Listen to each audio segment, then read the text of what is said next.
Dengan seorang gadis muda di sebuah desa yang kecil namanya Nazaret. Hiduplah dalam kesederhanaan seorang perempuan yang jauh dari sorotan dunia, tidak ada gelar, tidak ada pengaruh sosial, bahkan mungkin tidak diperhitungkan oleh banyak orang. Tapi justru dari gadis ini, malaikat Tuhan datang dan berkata, "Salam, hai engkau yang dikaruniai Tuhan menyertai engkau." Lukas 1 ayat 28. Kita membahas kisah Bunda Maria.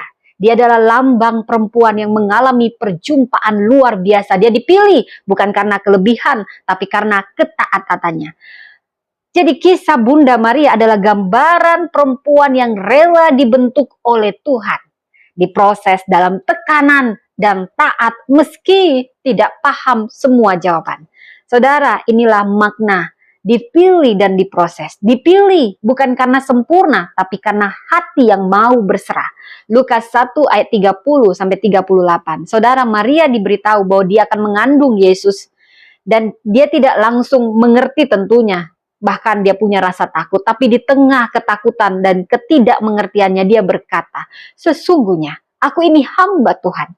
Jadilah padaku menurut perkataanmu." Lukas 1 ayat 38. Saudara, Tuhan tidak memanggil yang sempurna, tapi percayalah Tuhan akan menyempurnakan yang dia panggil yang mau taat. Kita semua mungkin merasa tidak layak dan memang tidak ada yang layak. Karena mungkin kita merasa lemah, rusak, terlalu biasa. Namun Bunda Maria membuktikan bahwa yang dibutuhkan adalah hati yang bersedia. Jadilah padaku. Tuhan tidak mencari yang siap, tapi yang bersedia dibentuk, saudara. Dan dari sini kita belajar diproses sekalipun lewat ketidakpastian, tapi diperkuat oleh janji. Lukas 1 46 sampai 55, Maria menyanyikan Magnificat.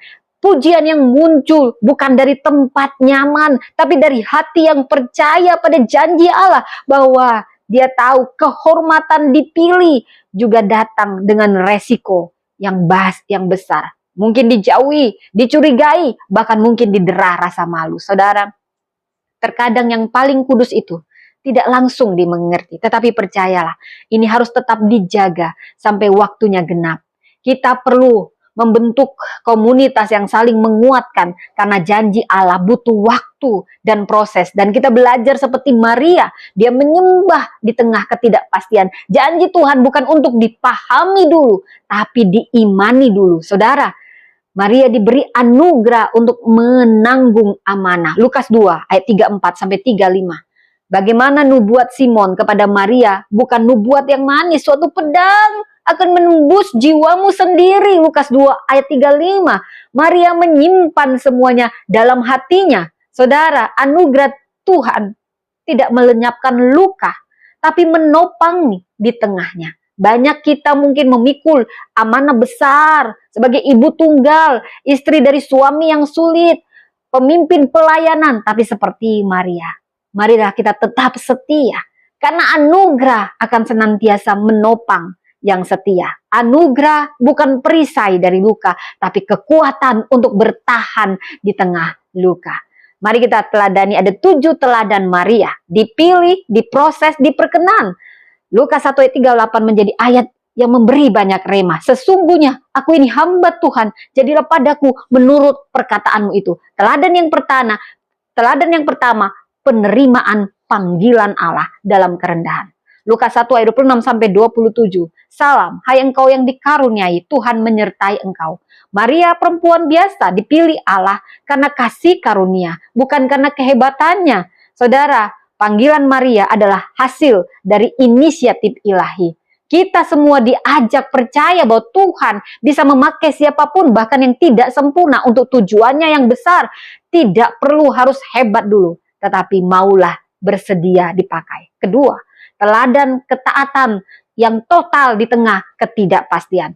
Lukas 1 ayat 38. Sesungguhnya aku ini hamba Tuhan, jadilah padaku menurut perkataanmu. Pernyataan Maria adalah bentuk penyerahan mutlak kepada kehendak Allah. Bahkan ketika risiko sosial, emosional, dan fisik sangat besar, dia tidak tahu masa depan, tapi dia tahu siapa yang memanggil.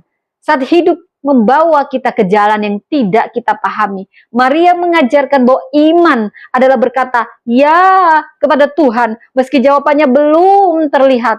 Ketaatan membuka ruang bagi karyanya. Ketiga, teladan iman yang tumbuh melalui proses. Lukas 1, 34-35 dan juga ayat 45. Berbahagialah ia yang telah percaya sebab apa yang dikatakan kepadanya dari Tuhan akan terlaksana. Iman Maria bukan iman instan. Dia sempat bertanya bagaimana hal itu mungkin terjadi. Tapi dia tidak menolak. Dia bertumbuh dari walaupun ada rasa bingung. Namun tetap percaya. Allah tidak menuntut iman sempurna. Tapi iman yang mau disempurnakan. Iman yang bertumbuh. Iman kita boleh jujur dan bertanya. Bukan berarti jadi bohong saudara. Namun seperti Maria kita diajak tetap percaya. Walau tidak semua jawabannya langsung dimengerti. Karena Tuhan menghargai perjalanan iman yang tulus. Saudara, yang keempat, teladan pujian di tengah proses. Lukas 1:46-55. Magnificat. Jiwaku memuliakan Tuhan. Ini kidung Maria yang indah. Menunjukkan teologi sosial dan spiritual yang sangat dalam. Dia memuliakan Allah. Dia tahu Allah yang merendahkan orang sombong, namun meninggikan yang rendah hati. Dia melihat kebaikan Allah bahkan di tengah beban yang belum selesai. Kita semua diajak tetaplah memuji, menyembah Tuhan. Bahkan ketika hidup kita belum sepenuhnya membaik. Pujian itu bukan hasil akhir. Tapi itu sikap hati. Hati yang benar selama diproses. Itulah kekuatan yang akan memberdayakan kita di tengah proses.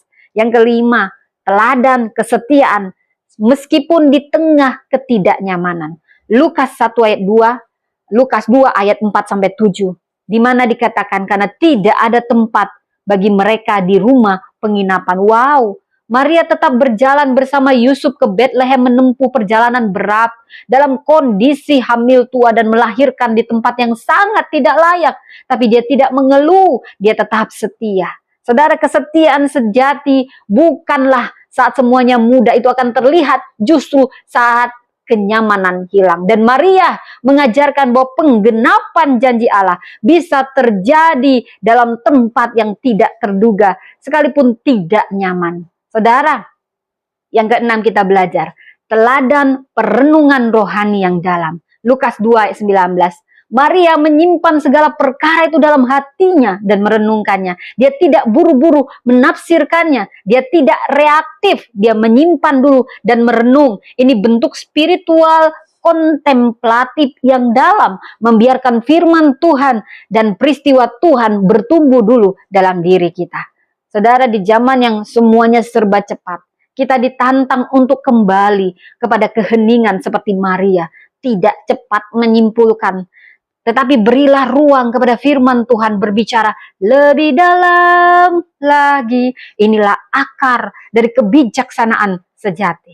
Dan yang ketujuh, teladan keteguhan hati dalam penderitaan. Suatu pedang akan menembus jiwamu sendiri. Lukas 2, 34-35. Nubuat Simon ini menubuatkan penderitaan Maria sebagai ibu Yesus Kristus Sang Juru Selamat akan merasakan luka terdalam sebagai bagian dari rencana Allah. Namun Maria tidak mundur.